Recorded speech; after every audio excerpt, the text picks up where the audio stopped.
اهدنا الصراط المستقيم صراط الذين أنعمت عليهم غير المغضوب عليهم ولا الضالين.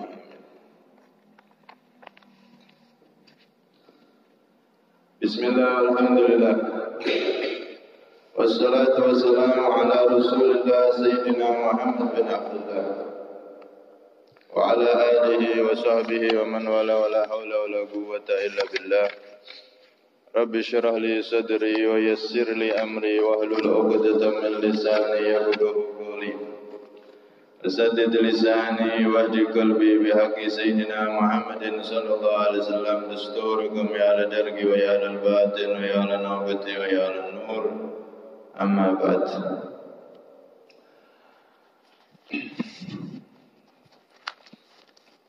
Hadirin yang dirahmati oleh Allah Subhanahu wa taala. Alhamdulillah, Allah Subhanahu wa taala mengumpulkan kita kembali di dalam majelis ilmunya Nabi sallallahu alaihi wasallam, sama-sama untuk menuntut ilmu, mempelajari ilmunya Nabi. Nabi sallallahu alaihi wasallam bersabda, "Man kana fi talabil ilmi, kanatil jannatu fi talabi." Barang siapa yang mencari ilmu, maka surga pun mencarinya. Orang kalau sudah istiqomah mencari ilmu, hadir di majelis ilmu, maka insya Allah dia termasuk orang yang diburu oleh surga. Surga kepingin dan rindu dimasuki oleh orang yang ahli majelis ilmu tersebut. Semoga kita termasuk orang-orang yang diburu kelak di akhirat dan dirindu oleh surga, bisa mudah dan gampang masuk surga, lebih-lebih bisa bersama Rasulullah sallallahu alaihi wasallam. Amin Allahumma. Hadirin yang dirahmati oleh Allah, kita masih dalam hadis yang ke-25. Setelah Rasulullah SAW kemarin memberikan jawaban pada sekelompok sahabat yang kurang mampu, mereka pengen dapat pahala sedekah tapi tidak punya harta. Bagaimana wahai Nabi, itu orang-orang kaya bisa punya amalan melampaui kami orang-orang yang enggak punya dengan hartanya. Kalau sholat, kami sholat, mereka sholat, puasa, mereka puasa. Tapi kalau mereka bersedekah, kami enggak bisa niru, enggak bisa mendapatkan pahala sedekah karena kami tidak punya. Maka dijawab oleh Rasulullah kemarin dengan memperbanyak tasbih, zikir, subhanallah, alhamdulillah dan seterusnya. Itu semua bernilai pahala sedekah. Kemudian Nabi meneruskan jawaban beliau, wa amrun bil ma'rufi shadaqatun wa nahyun 'anil munkari wa nahyun 'an munkarin shadaqatun. Ada yang membaca wa amrin, dibaca kasrah alias jer kalau bahasa nahwunya. Wa amrun, adapun perintah bil ma'rufi dengan kebaikan, sedekahun juga bernilai sedekah. Wa nahyun, dan melarang an munkarin dari kemungkaran, sedekahun juga bernilai sedekah. Di sini amar ma'ruf, nahi mungkar. Di sini disebutkan oleh beliau wa amrun bil ma'rufi. Ada al di situ. Bil ma'rufi, al ma'ruf dikasih al. Kemudian wa nahyun an munkarin. Sedangkan kalau kemungkaran tidak dipasang al, bukan anil mungkari tapi an munkarin. Di sini menunjukkan bahwasanya al ma'ruf, kebaikan itu agung. Menurut Rasulullah agung di sisi Allah Subhanahu wa ta'ala. Sampai-sampai kemarin andaikan pahala subhanallah satu kalimat itu jika keluar dari lisan hamba yang benar-benar ikhlas, kalimat tersebut diterima oleh Allah, maka pahalanya andai dibagi oleh manusia seluruh bumi akan dapat semua, bisa mencukupi seluruh manusia yang ada di bumi. Pahala satu kalimat subhanallah yang diterima oleh Allah. Karena itu kebaikan, amal kebaikan itu kelihatannya kecil menurut kita, remeh, cuma ucapan. Tapi kalau diterima oleh Allah, bukan kecil, besar. Al-ma'ruf, pengagungan, agung, besar kebaikan itu. Wa nahyun an munkar, sedangkan kemungkaran tidak dipasang al, menunjukkan kemungkaran, kesalahan, kemaksiatan itu satu hal yang remeh, yang bahaya, yang hina, tidak ada nilainya. Nah, di sini Nabi SAW menegaskan bahwasanya amar ma'ruf nahi mungkar, perintah kebaikan ataupun mencegah kejelekan itu juga terhitung sedekah. Amar ma'ruf, perintah kebaikan, seperti kita merintah sholat yang wajib, zakat dan seterusnya. Termasuk juga memerintahkan sunnah-sunnah, itu juga termasuk amar ma'ruf. Merintahkan didik anaknya misal untuk sholat duha, memerintahkan anak didiknya untuk qobliyah, ba'diyah dan seterusnya. Itu juga amar ma'ruf, masuk dalam kategori itu. Termasuk amar ma'ruf juga memerintahkan agar menggunakan semua yang diberikan oleh Allah untuk manfaat, untuk ibadah kepada Allah. Sebaliknya, wa nahyun anil munkar, mencegah dari kemungkaran. Kemungkaran di sini yang inti adalah kemaksiatan, sesuatu yang diharamkan, itu kemungkaran. Kalau menurut ahlillah, orang-orang khusus, kemungkaran bukan hanya yang maksiat, yang dosa saja. Bahkan yang makruh pun itu dianggap kemungkaran untuk dirinya sendiri. Makanya mereka nggak mau melakukan sesuatu yang makruh sama sekali. Sampai beliau-beliau itu orang-orang salaf mengatakan mahamamtu bi makruhin mundu sawirtu. Aku tidak pernah berniat melakukan sesuatu yang makruh mundu sawirtu. Sawura ya suru ya. Dhamma atau kasroin. Mundu sawirtu atau sawirtu. Semenjak aku dari kecil dididik ayah ibunya, tidak kenal yang namanya dosa, tidak kenal yang nama maksiat, bahkan yang makruh pun dia dididik untuk jauh dari yang makruh. Ini termasuk amar ma'ruf nahi mungkar, mencegah dari hal-hal yang mungkar yang bisa menjauhkan dari Allah Subhanahu wa taala, baik maksiat bahkan sesuatu yang makruh sekalipun hendaknya juga dihindari agar semakin mendekatkan dirinya kepada Allah Subhanahu wa taala. Amar ma'ruf nahi mungkar. Kita sering mendengar kalimat tersebut. Amar ma'ruf nahi mungkar. Ini adalah salah satu tanda terbesar kita menjadi umatnya Nabi SAW yang terbaik. Umat yang terbaik itu tanda paling besar adalah ini, amar ma'ruf nahi mungkar. Kuntum khaira ummatin ukhrijat lin-nasi ta'muruna bil ma'rufi wa tanhauna 'anil munkar wa tu'minuna billah. Kuntum, jadilah kalian wahai umat Nabi Muhammad khaira ummatin, sebaik-baik umat. Ukhrijat lin-nas, yang dikeluarkan untuk manusia, tampil untuk manusia.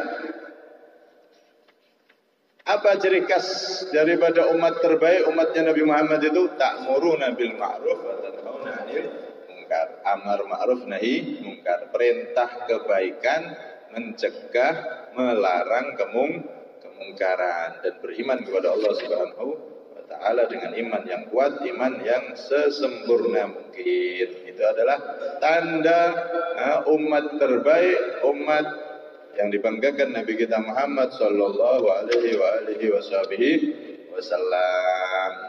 Karena itu di dalam ayat Al-Qur'an itu sangat banyak Allah Subhanahu wa taala berfirman, di antaranya wal takum minkum ummatun yad'una ila al-khairi wa ya'muruna bil ma'rufi wa وينهون عن المنكر وأولئك هم المفلحون. Kemudian di ayat lain juga Allah Subhanahu wa taala berfirman, ya'muruna bil ma'rufi wa yanhauna 'anil munkar wal mu'minuna wal mu'minatu ba'dhuhum awliya'u ba'd ya'muruna bil ma'rufi wa yanhauna 'anil munkar. Yang mana isi dari semua ayat-ayat tersebut intinya adalah hamba-hamba pilihan Allah, hamba-hamba yang benar-benar imannya sesempurna mungkin, kuat, kokoh, adalah mereka yang selalu saling memerintahkan kebaikan dan saling mencegah, melarang, menasihati untuk menjauhi segala hal yang mungkar, segala kemaksiatan, segala bentuk dosa.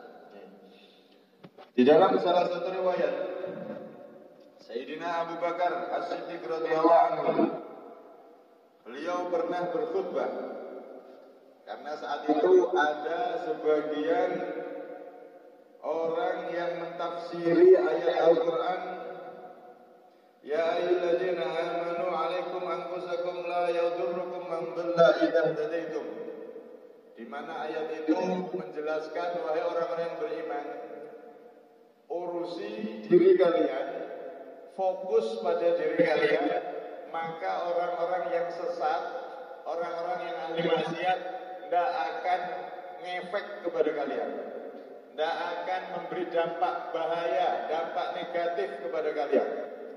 Nah, ini sebagian di zaman Sayyidina Abu Bakar ada yang memaknai, oh berarti kita yang penting diri kita sendiri, yang lain memaksiat terserah dia sudah, nggak usah diurus. Toh kita tidak ngasih makan dia, kita menyegah maksiat, kita tidak bisa bayari makannya, kehidupannya, dan lain-lain. Yang penting kita ibadah, orang kita istiqomah, mau tetangga kita, mau kanan kiri kita maksiat, mau judi, mau apa, terserah sudah. Ada yang memaknai seperti itu, maka Sayyidina Abu Bakar saat itu berkhutbah, ya ayuhan nas, wahai manusia. Di situ beliau memeringkatkan ayat tersebut dan beliau mengatakan, innakum taqra'una hadhil ayah wa tu'awwilunaha ala khilafi ta'wiliha. Wahai manusia, wahai orang yang mendengarkan, sesungguhnya kalian telah mentafsiri, memaknai ayat ini tidak pada makna yang pas, tidak selain makna yang diinginkan oleh Allah, yang diinginkan oleh Rasulullah SAW. Maka beliau mengatakan, wa inni sami'tu, dan sesungguhnya aku telah mendengar Rasulullah SAW. Beliau saat itu bersabda mentafsiri ayat ini. Bagaimana tafsiran beliau? Ma min qaumin 'amilu bil ma'asi wa fihim man yaqdiru an yunkira 'alaihim wa lam yaf'al illa yushiku ay ya'ummahumullahu bi'adzabin min 'indih. Sesungguhnya Rasulullah memaknai ayat tadi itu begini, kata beliau.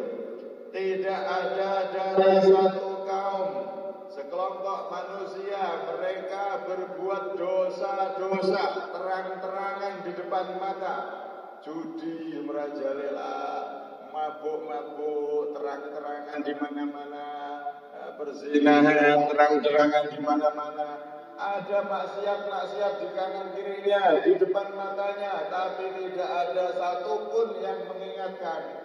Tidak ada satupun yang berusaha untuk menghentikan maksiat-maksiat yang terang-terangan tersebut, maka kecuali pasti Allah akan menurunkan siksaannya dan semua akan kena.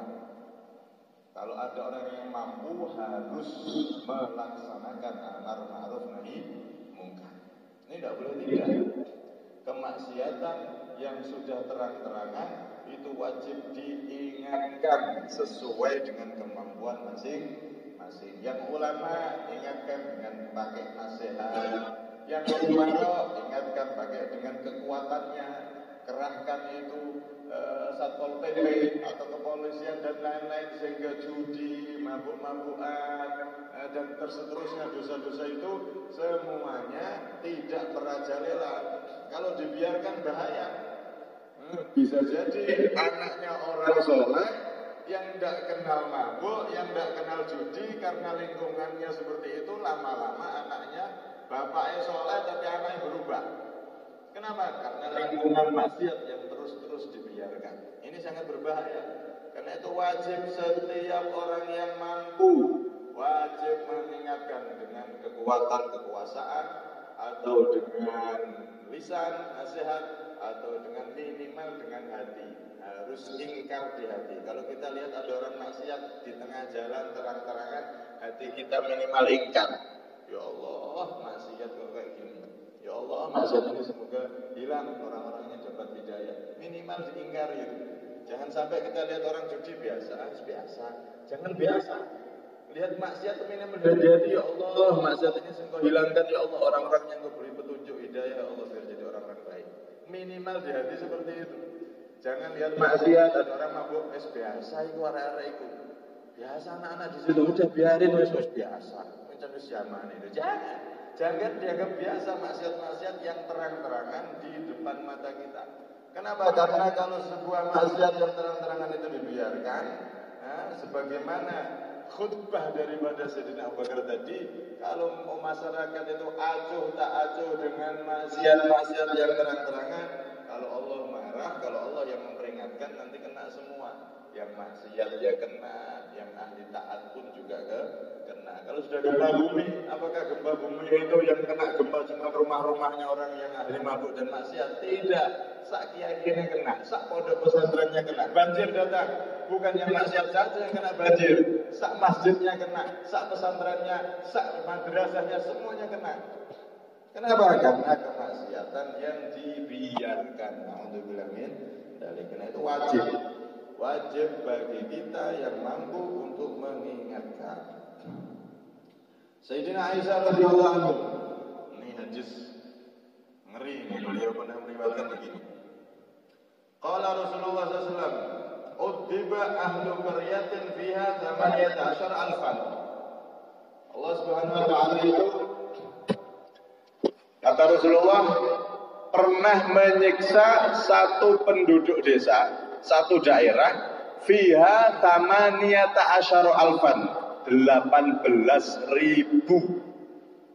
18.000 orang yang bagaimana? A'malul anbiya, yang mana amal ibadah mereka itu seperti ibadahnya para nabi.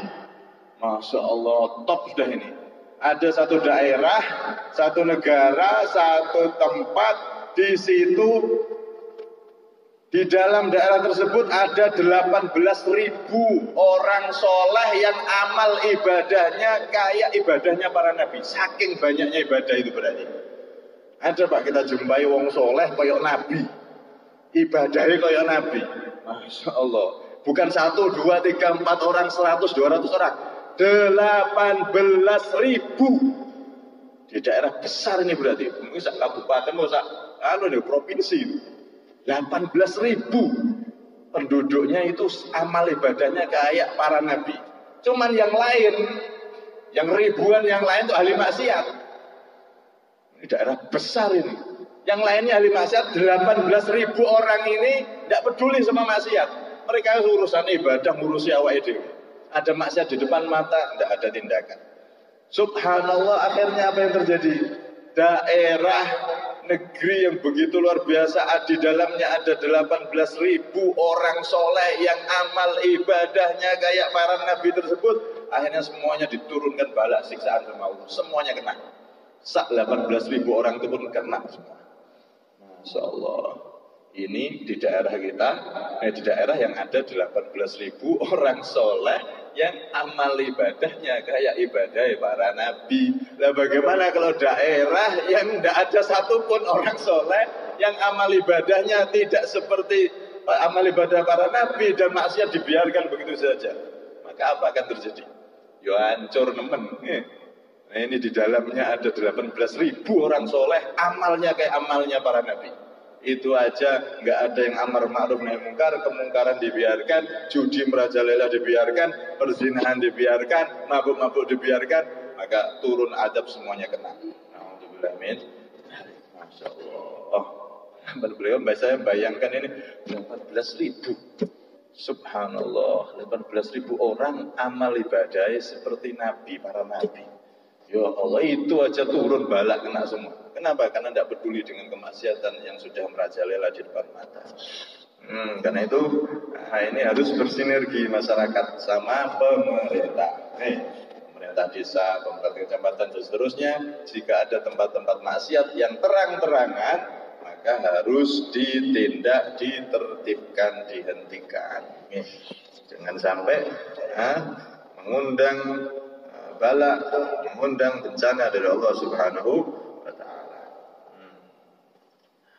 La ilaha illallah.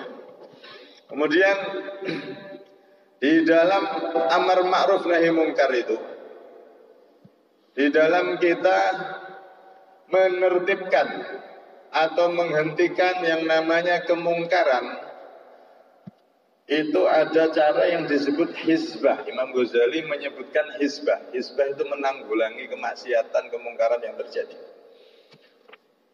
Maka orang yang ingin menanggulangi kemaksiatan, kemungkaran tersebut, ada dua hal yang perlu diperhatikan.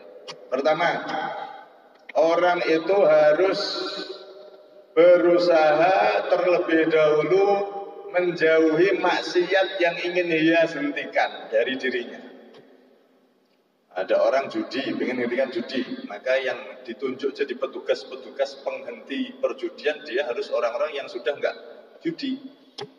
Nah, kalau perjudian mau dihentikan, petugas yang disuruh dikerahkan di situ ternyata bandarnya, ya enggak henti nanti.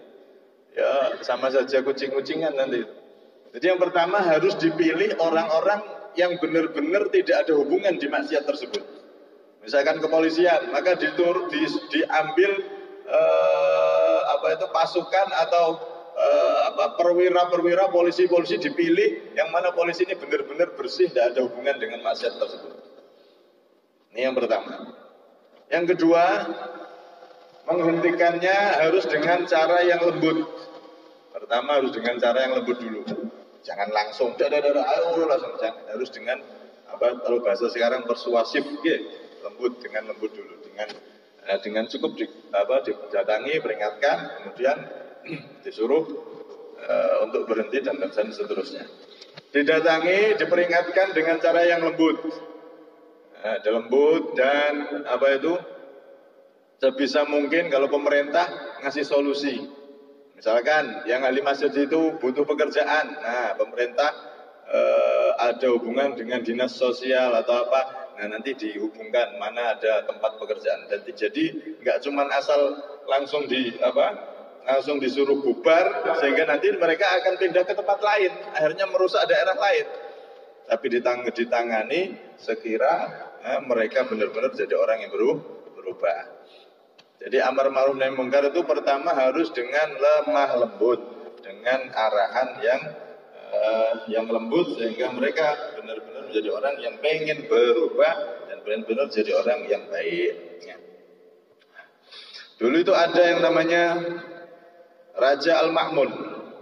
Raja Ma'mun ini terkenal dolim, keras orangnya. Akhirnya didatangi sama orang yang pengen menghentikan kemaksiatannya, kedolimannya. Maka si Raja Ma'mun ini setelah orang-orang itu marah-marah, dia ngomong, ya rajul urfuk faqad ba'athu ta'ala man huwa khairun minka ila man huwa syarrun minni. Wahai orang, kalau pengen mengingatkan aku, pakai kata-kata yang lembut, pakai kalimat yang lembut. Ketahuilah sesungguhnya Allah Subhanahu wa taala itu mengutus orang yang lebih mulia daripada kamu untuk memperingatkan orang yang lebih bejat daripada aku. Siapa? Nabi Musa. Nabi Musa itu diutus oleh Allah untuk memperingatkan Fir'aun agar berhenti dari kedoliman dan kemaksiatannya karena dia ngaku Tuhan dan seterusnya. Nabi Musa lebih mulia daripada kamu. Fir'aun lebih jahat daripada saya. Itu aja Nabi Musa disuruh oleh Allah apa? Faqula lahu qawlan layyinan la'allahu yatadhakkaru aw yakhsha. Nabi Musa saat itu diperintah oleh Allah, wahai Musa, ucapkanlah kepada Fir'aun ucapan yang lembut, arahan yang lembut agar dia barangkali menerima. Jadi pertama amar nahi mungkar itu harus dengan lembut dulu memang. Didekati, diarahkan, diambil hatinya sehingga benar-benar mau berubah. Jangan langsung dengan kasar, dengan cacian dan seterusnya. Ya pasti tertolak karena orang itu punya nafsu, kalau dicaci langsung dicaci maki, kamu neraka dan lain-lain. maka pasti jelas nolak, jelas akan bentrok. Karena manusia itu punya nafsu yang ketika dengan kata-kata kasar atau cacian pasti dia akan langsung menolak. Tidak usah pikir panjang, langsung nolak pasti. Tapi kalau dengan kalimat dengan lembut, dengan arahan yang bagus, maka itu akan mudah diterima dan orang itu akan benar-benar berubah dari hatinya. Karena itu ini pentingnya amar ma'ruf nahi mungkar, agar kita menjadi orang yang selamat, yang mulia di sisi Allah Subhanahu wa taala. Jangan sampai kita menjadi orang yang acuh tak acuh dengan kemaksiatan. Harus ada tindakan keingkaran semampunya. Kita minimal tadi dengan hati. Man ra'a minkum munkaran, dalam hadis Rasulullah itu sudah masyhur ya. Man ra'a minkum munkaran falyughayyir bi yadihi, fa illam yastati' fa bi lisanihi, fa illam yastati' fa bi qalbi. Barang siapa yang melihat kemungkaran maka wajib bagi dia untuk merubah kemungkaran tersebut, menghentikan kemungkaran tersebut dengan tangannya, dengan kekuatannya, dengan jabatannya. Itu kalau punya jabatan, kalau punya kekuatan. Kalau tidak mampu maka dengan ucapannya. Kalau tidak mampu maka minimal dengan hatinya. Nah, zaman akhir ini Pak, kadang-kadang orang itu lihat kemungkaran di depannya. Bukan kadang-kadang, malah kebanyakan orang kalau lihat kemaksiatan itu dianggap biasa. Nah ini akhirnya kemaksiatan kemungkaran itu semakin berkembang. Kenapa? Karena orang-orang yang beriman, orang-orang Islam yang melewat lalu lalang, yang melihat kemaksiatan tersebut, ingkar dalam hati saja nggak ada. Oh, biasa gitu. Biasa, dianggap biasa. Harusnya di hati, ya Allah, hilangkan ini, ya Allah, kasih mereka hidayah, ya Allah. Harusnya begitu. Minimal itu begitu, ya Allah, maksiat ini hilangkan, ya Allah, kasih hidayah mereka, ya Allah. Pas lewat, pas lihat, minimal hati kita tuh begitu. Jangan kita lewat, lihat maksiat, ada orang mabuk. Lewat, ada orang judi. Kita lewat biasa, kayak ngelihat pohon, kayak ngelihat pemandangan. Enggak, kalau lihat maksiat, minimal di hati ada rasa benci dengan maksiat tersebut. Ya Allah, maksiat ini hilangkan dan mereka berhidayah, ya Allah. Minimal seperti itu, harus ada seperti itu. Kalau sudah seperti itu, maksiat itu nanti akan berkurang, Pak. Karena niat dari hati orang yang beriman itu mempengaruhi besar dalam masyarakat. Niat orang yang beriman, niat yang baik, yang keingkaran dari hati itu tadi, itu punya efek besar dalam masyarakat nanti. Tapi sebaliknya kalau ada kemungkaran, hati aja nggak ada. Orang yang beriman lewat biasa, maka kemungkaran akan semakin berkembang. Tapi kalau minimal hati setiap orang Islam melihat kemungkaran, hatinya ingkar, hatinya gak suka dengan maksiat tersebut, ya Allah hilangkan maksiat ini dan beri hidayah mereka, ya Allah.